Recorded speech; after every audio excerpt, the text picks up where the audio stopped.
안녕하세요. 공인중개사 이장님입니다.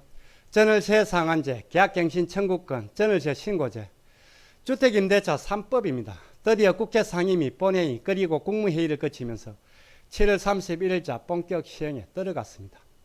세계 어느 나라에도 없는 전세제도, 집을 빌려 쓰면서도 매달 임대료를 지불할 필요 없이 주인에게 일정 보증금을 맡겼다가 계약이 끝나면 맡긴 보증금은 그대로 찾아오는, 그야말로 집 없는 서민들 입장에서는 집을 장만할 때까지 편안하게 내 집처럼 사용하면서 월세 부담 없이 지낼 수 있는 아주 유용한 제도입니다. 그런데 이 전세 제도가 보증금을 이용한 갭 투자에 좀 미끼가 되면서 다주택자가 양산이 되고 부동산 가격이 치솟는 부작용도 생겼습니다. 문제는 정부의 대응입니다. 갈팡질팡 우왕좌왕 밀어붙이기. 시장 상황이 어떤지에 대한 정확한 분석이나 의견 수렴 없이 하루아침에 통과시켜 시행에 들어가다 보니 여기저기서 불만의 소리가 나오고 있습니다. 제 손님들 중에서도 계속 문의가 들어오고 있습니다. 오늘은 임대차 3법이 어떤 내용을 담고 있는지, 그리고 Q&A를 통해서 실전에서는 어떻게 적용이 되는지 알아보도록 하겠습니다. 그럼 오늘 강의 시작하겠습니다. 구독 먼저 누르시고 봐주시면 더욱 감사하겠습니다. 시작하겠습니다. 주택임대차 3법입니다. 계속적으로 화두가 되고 있기에 임대차 3법이 뭔지는 대략적으로 알고들 있습니다. 전월세 상한제, 계약갱신 청구권, 그리고 전월세 신고제입니다. 전월세 상한제와 계약갱신 청구권은 이미 7월 31일자로 시행에 들어갔습니다. 그리고 전월세 신고제는 내년 6월부터 시행에 들어갑니다. 국회 상임위, 본회의, 그리고 국무회의를 거치면서 하루아침에 3법이 만들어졌습니다. 이렇게 빠른 속도로 처리된 법안이 있었는지 모르겠지만 108집석의 힘을 마음껏 가시를 했습니다. 전월세 신고제는 다른 두 법안과는 달리 주택임대차 보호법이 아닌 부동산 거래 신고법이다 보니 이보다는 늦은 8월 4일 확정이 되어 내년 6월부터 시행에 들어갑니다. 주택임대차 보호법은 임차인을 보호하기 위한 민법의 특례입니다. 임차인 세입자에게 일방적으로 유리한 특별법입니다. 여기에 임대차 3법이 더해지면서 위력이 더 막강해졌습니다. 이제부터는 임대차 3법의 내용이 뭔지를 하나씩 보겠습니다. 국토교통부에서 발표한 보도자료 내용을 정리해서 설명을 드리겠습니다. 전월세 상한제, 계약갱신 청구권에 비해 상대적으로 관심도가 덜한 전월세 신고제를 먼저 보겠습니다. 첫 번째, 전월세 신고제입니다. 주택을 매매하게 되면 시군구청에 30일 내 거래 신고를 합니다. 앞으로는 전월세와 같은 임대차 계약도 마찬가지로 거래 신고를 해야 합니다. 계약 후 30일 이내에 계약 내용을 관할 시군구청에 신고 의무자 임대인 및 임차인. 매매 거래 신고와 다른 점은 공인중개사가 아닌 당사자인 임대인 그리고 임차인이 직접 신고를 해야 합니다. 주로 임차인이 지금처럼 전입신고, 확정일자 받듯이 신고를 하게 될 것 같습니다. 시행은 당장 하는 것은 아니고 2021년 6월부터입니다. 시스템을 갖추기 위한 준비 시간이 필요하기에 내년 6월부터 시행이 됩니다. 임차인에게 전월세 시세 정보를 제공한다는 게 목적이라고 나와 있습니다. 전월세 신고제가 상대적으로 관심도가 덜한데 이 제도 이면을 들여다보면 그냥 만만하게 볼 것은 아닙니다. 임대차 거래 내용 정보가 공개가 됩니다. 2019년부터는 2천만 원 이하 임대소득에 대해서도 전면 가세가 되고 있습니다. 적당히 소득세 신고를 누락하거나 줄여서 신고를 하는 편법은 이제부터는 어려워졌습니다.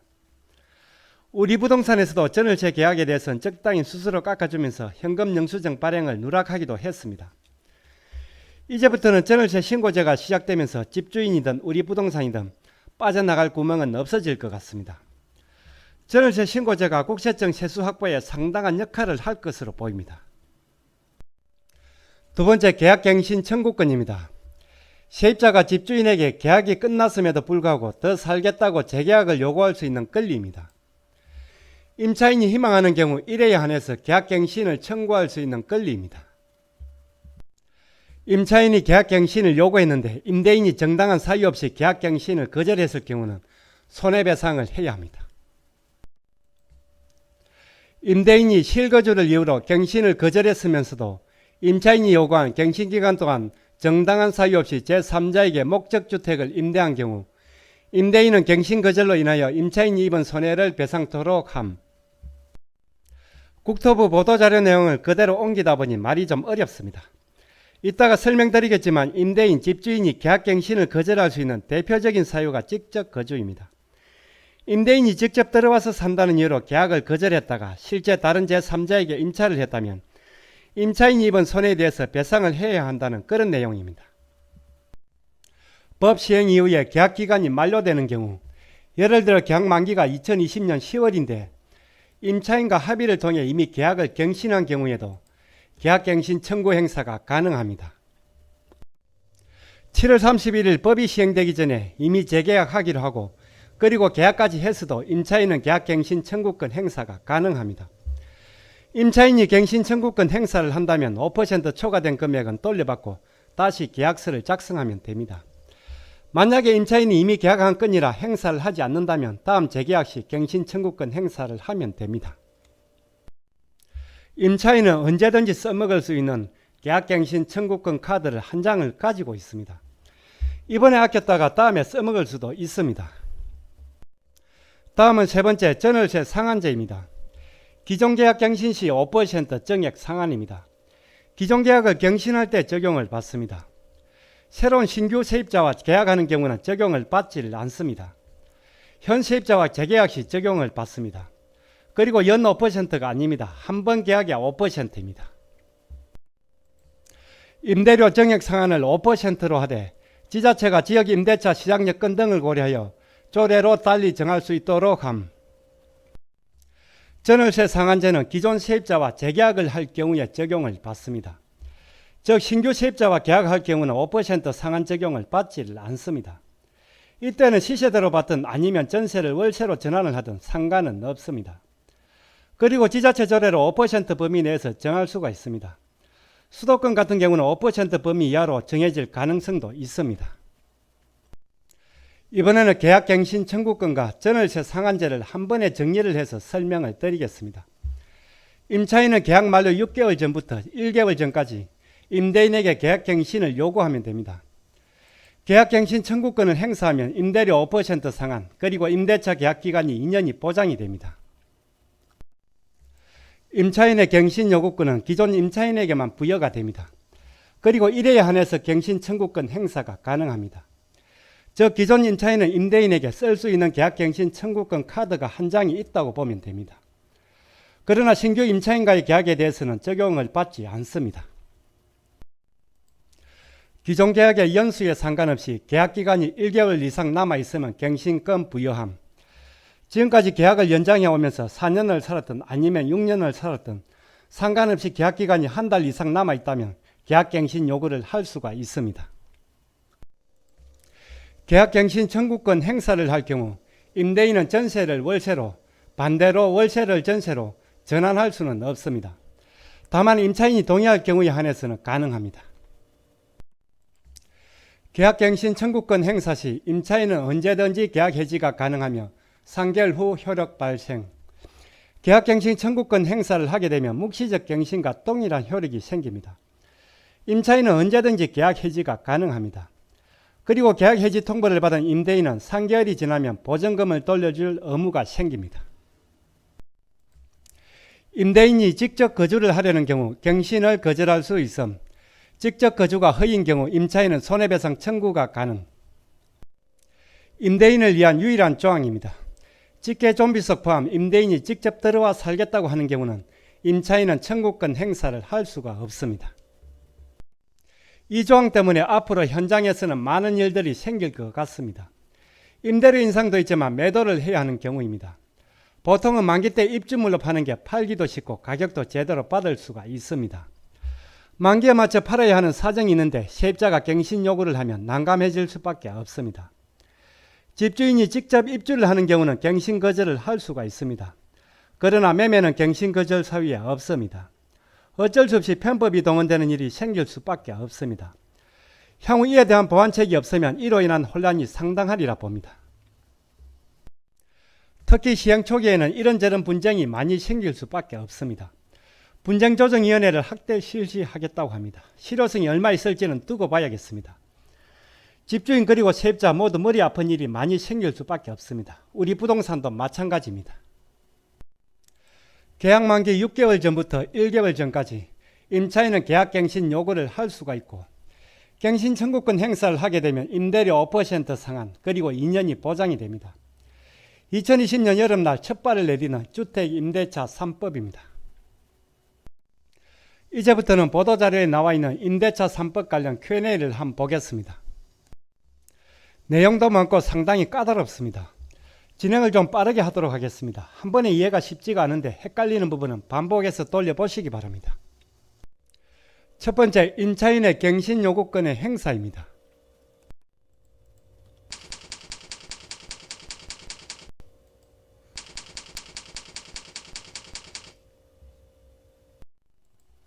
임차인은 임대차 기간이 끝나기 6개월 전부터 1개월 전까지 계약갱신 요구를 할 수가 있습니다.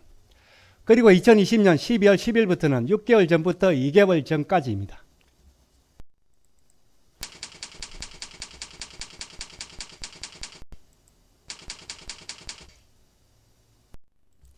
임차인의 갱신 요구권은 1회에 한해서 행사 가능하며 계약기간 2년이 보장됩니다.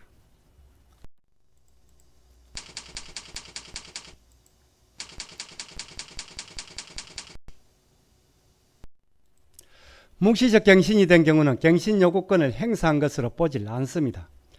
묵시적 갱신이 됐다면 임차인은 계약 만기에 갱신 요구권 행사가 가능합니다. 임대인분들은 이 내용 꼭 기억해 두셔야 합니다.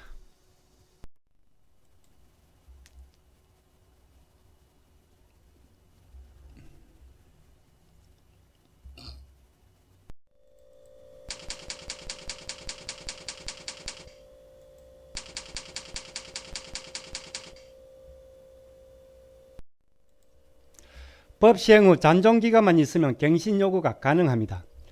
기존 계약의 연수에 관계없이 1회 2년의 갱신권이 부여가 됩니다. 단 계약기간이 한 달 이상 남아 있어야 합니다.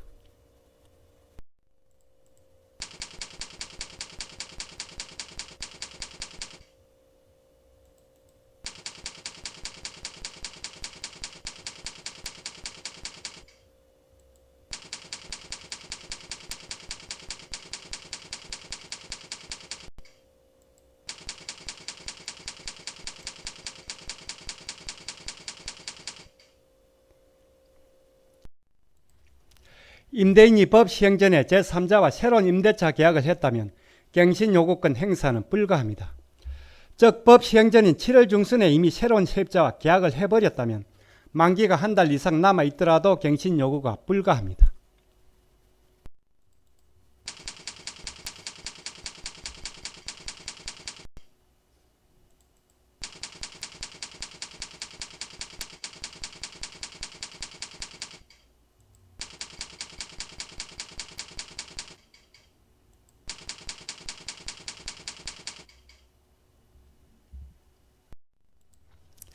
계약 만기가 한 달 이상 남아있는 상태에서 주인이 계약을 하지 않겠다고 한 경우도 갱신 요구가 가능합니다.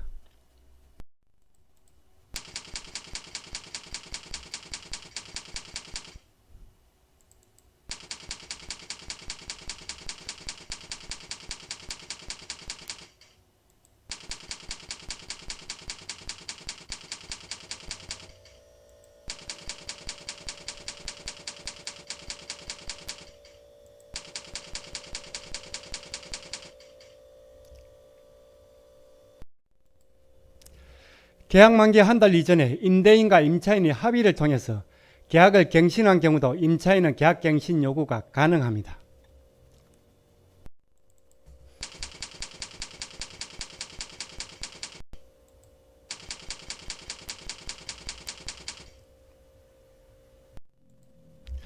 계약갱신 청구권 행사를 통해 재계약이 됐을 경우 임차인은 언제든지 계약 해지를 통지할 수가 있습니다.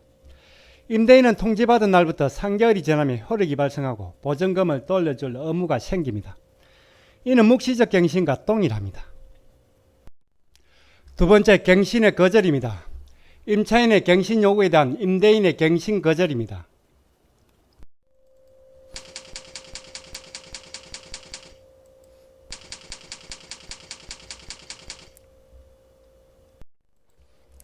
임대인이 갱신을 거절할 수 있는 경우는 개정주택임대차보호법 제6조의 3, 제1항에 나와 있습니다. 임대인이 갱신을 거절할 수 있는 경우입니다. 개정주택임대차보호법 제6조의 3 제1항입니다. 1번부터 9번까지 나와 있는데 여기서 하나씩 설명드리기는 그렇고 화면을 멈춰서 한번 읽어보시기 바랍니다. 대부분은 상식적이고 들어서 알고 있는 내용입니다. 몇 가지만 간단히 짚어보겠습니다. 2기의 차임액, 2달치 월세를 연체한 경우입니다. 서로 합의해서 보상을 하기로 한 경우입니다. 보통 이사비용 부동산 수수료 상당을 보상하면서 합의를 하는 경우입니다. 무단 전대한 경우입니다. 그리고 주택이 오래되어 멸실된 경우입니다. 상식적으로 알아두면 좋으니 한번 읽어보시기 바랍니다. 8번이 이번 임대차 3법이 나오면서 생긴 조항입니다. 임대인, 임대인의 직계존속, 직계비속을 포함한다. 임대인이 목적주택에 실제 거주하려는 경우. 8번 조항만 따로 보겠습니다. 임대인이 목적주택에 실제 거주하려는 경우 임대인의 직계존속, 직계비속을 포함한다. 앞서 설명드렸지만 보완책이 없다면 이 조항으로 앞으로 많은 분란이 예상이 됩니다.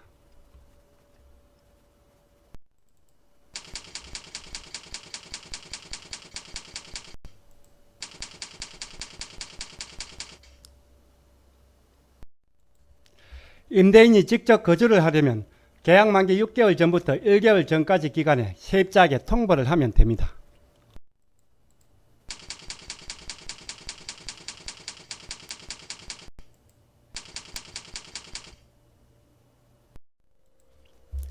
임대인이 실제 거주를 하지 않는 경우는 임차인은 손해배상을 청구할 수 있습니다.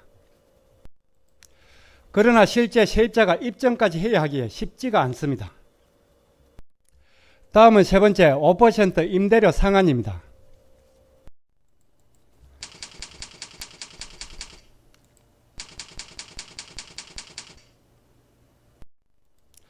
(5% 임대료 정액 제한은 존속 중인 계약에서 임대료를 정액하거나 계약갱신 청구권을 행사하는 경우에만 적용을 합니다. 신규 임차인과의 계약은 적용이 되질 않습니다.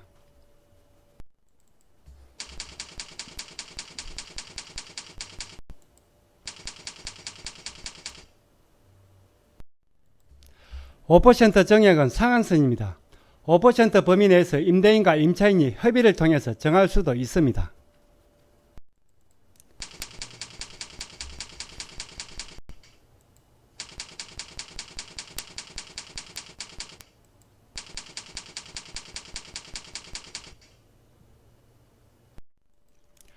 지자체가 별도로 정하지 않으면 5% 이내가 적용이 됩니다. 지자체가 별도로 5% 이내에서 설정이 가능합니다.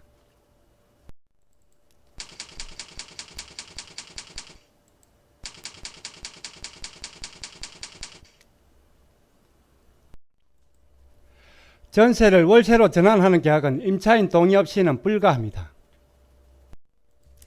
임차인이 동의해서 전환을 할 경우에도 주택임대차 보호법에 따른 법정 전환율이 적용이 됩니다. 법정 전환율은 계산하기가 상당히 복잡합니다. 주택임대사업자 시간에 설명드린 적이 있는데 렌트홈에 들어가면 쉽게 계산을 할 수가 있습니다. 마지막으로 집주인 변경입니다. 매매나 정여 등으로 인한 집주인의 변경입니다.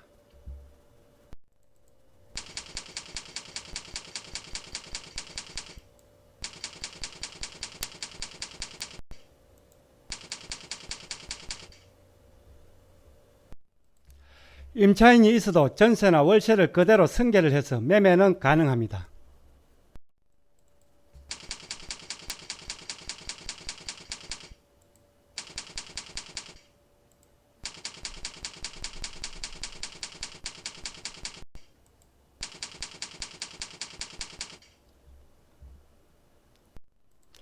법 시행 이전에 집주인이 바뀐 경우도 계약갱신 요구는 가능합니다.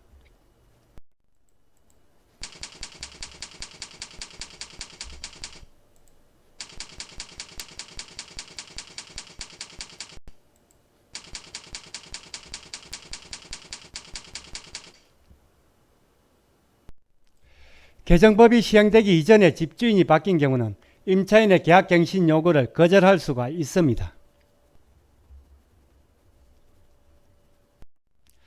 전월세 상한제, 계약갱신 청구권, 전월세 신고제, 어쨌든 주택 3법이 시행이 되면서 현실이 되었습니다. 경제적 약자를 위한 주택임대차 보호법. 그런데 너무 어렵고 복잡합니다.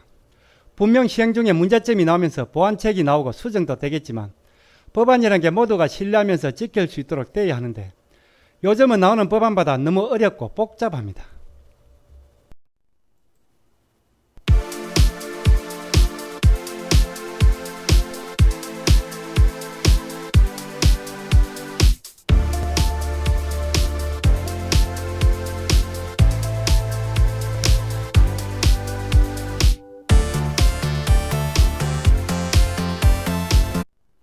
오늘 강의는 여기까지입니다.